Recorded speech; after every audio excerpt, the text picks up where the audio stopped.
This video is sure to trigger some atheists. However, this is a 3-part series, so be sure to check out the first part right up here or in the description below. I use the word atheist interchangeably with new atheists. Check part 1 for that definition. You will also find part 2 along with a playlist of this mini-series in the description below. If you enjoy content like this, where I biblically and logically look at claims made about Christianity, drop a like, subscribe, and hit the bell. Welcome to Veritas.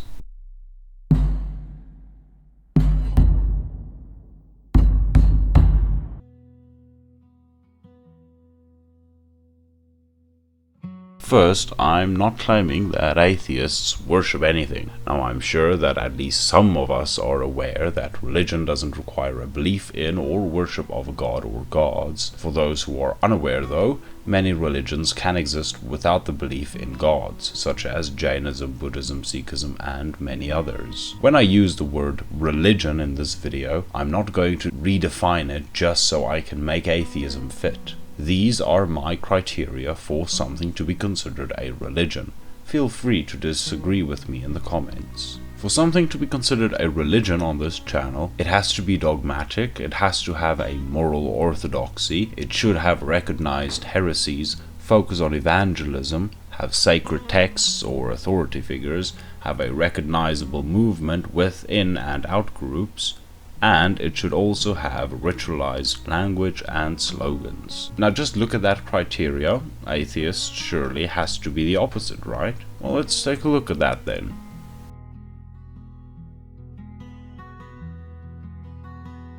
So the first claim I'm going to justify is dogma. Let's first be clear on what I mean by dogma, so that we don't speak past each other. I prefer definition number 3 of dogma, which is a doctrinal notion asserted without regard to evidence or truth, an arbitrary dictum. I favor this definition because its claim is absent of truth or evidence, truth being the whole theme of this channel. Atheists actually hold several dogmas, and I'll demonstrate why they're dogmas. The first is scientism, which is the belief that science is the only valid way to truth. Now, I'll get many atheists in the comments screaming that, "No, we never said that." Yeah, if you literally reject every single piece of evidence that is presented short of God under a microscope, then you do hold to scientism, or at least just when it comes to God. They also hold to metaphysical naturalism, though the atheists who have actually done their research will jump up and also say, "No, at best we're methodological naturalists." Which is a lie, because unfortunately methodological naturalism can't tell you about anything beyond the natural world to begin with.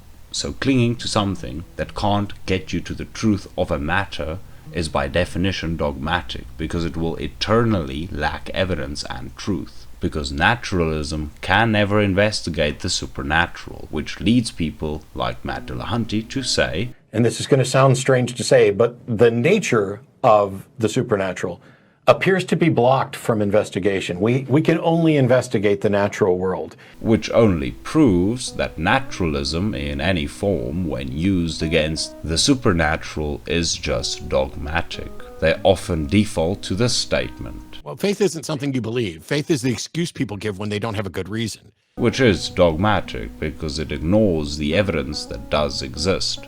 Ultimately, it doesn't come down to if there is evidence or if there is good evidence, because philosophically there is sufficient enough evidence. However, atheists have recently started to hide behind this. But if there is such a being as a God, then one would think that God knows exactly what would change my mind and should be capable of taking the action to present the case that would change my mind. And this hasn't happened, which means that either this God does not exist or this God doesn't want me to know that he exists yet. Either way, it's not my problem. This is so philosophically weak, my friends. Just because God doesn't do what you want him to do exactly how you want him to, doesn't mean he doesn't care or doesn't exist, spoiled child. That's an anthropomorphic reasoning error, and it's a false dichotomy. So instead, just say what you mean, nothing will convince you, which is dogmatic. I'll stop here to avoid an hour-long video, but you get the point. a lot of atheists hold dogmatic beliefs. Even if you just hold one of these, you hold a dogmatic belief. Quantity doesn't matter.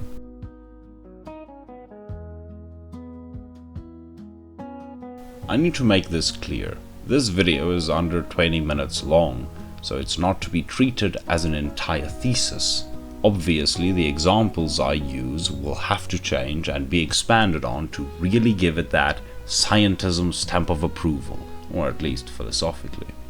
This video is just to demonstrate a pattern within new atheism. Atheists who question science as the only way to find truth is seen as closet theists. Now I need to make one addition here, that being that many atheists who are friendly towards religion or accept the philosophical arguments for God are also ridiculed and called closet theists. One example is Apostate Prophet, who had recently converted to Christianity. When he did convert, he was barraged by both atheists and Muslims, calling him a closet Christian the whole time. In fact, some even did before he converted. There is also John Horgan, who wrote the book titled The End of Science. He critiqued the claim that science alone is enough. Then also Peter Boghosian. But I think I made my point here. Then there are also atheists who have been criticized for being too accepting of religion as a needed social structure, such as Alan de Botton. So it's very clear that atheists do draw a line in the sand, and anyone who crosses it is no longer considered part of the group and is criticized, like heretics and excommunication.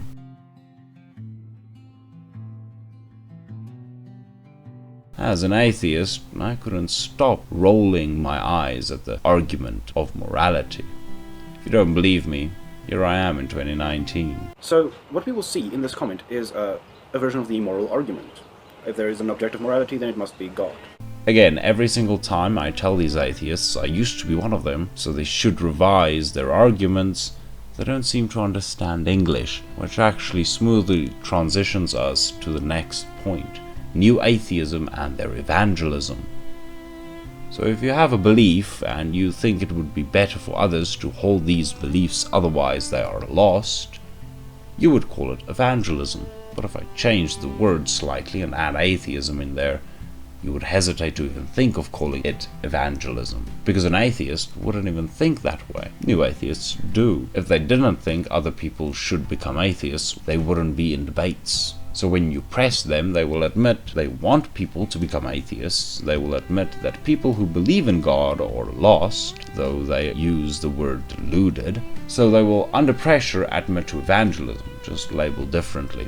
Also, if you don't want people to label you alongside Dawkins, Hitchens, Harris, and so on, then you should sort out the representatives of your side first before you try and debate anything.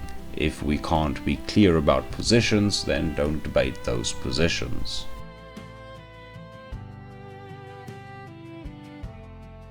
This part especially will trip a few people up, but before you go ramble away in the comments, let me finish my point. I am a Christian, and I accept the prophets of the Old Testament and the events as descriptive history, and I accept the apostles as eyewitnesses and their writings, the New Testament, as authoritative and applicable to my daily and godly life. Semantically, you could say that atheism has nothing resembling that, and I would respectfully disagree.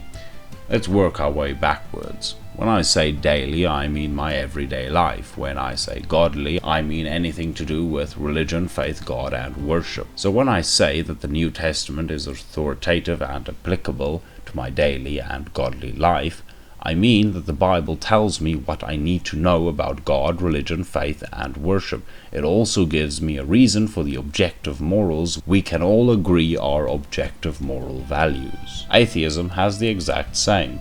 Richard Dawkins wrote The God Delusion, and Hitchens wrote various books, but more for this point he authored a book titled God is Not Great. These are not the only two, they are just examples of books used by atheists to inform their spiritual views. Then there is also Sam Harris's The Moral Landscape and Daniel Dennett's Breaking the Spell and From Bacteria to Bach and Back. They will argue that it's not the same. but then take their books away and then tell them to debate you on any of these topics.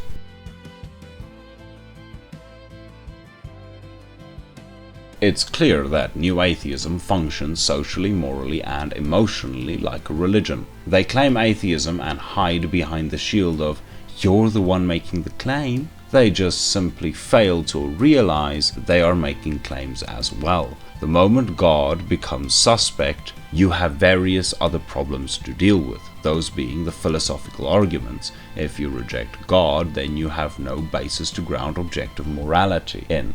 You can't explain the cosmological constants and all the other arguments. Not only that, but you posture yourself as pure reason when it's very clear that your position isn't pure reason.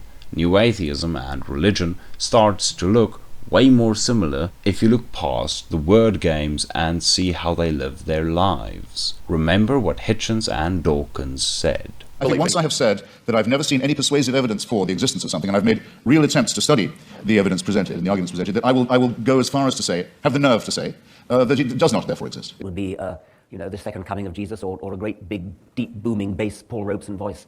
I was persuaded mostly by actually Steve Zara, who's a regular contributor to my website, richarddawkins.net. Even if there was this booming voice and the second coming in clouds of glory, the more probable explanation is that it's a hallucination. Well, I'm starting to think nothing would. Again, if you don't want to be represented by them, take it up with your own side, not me.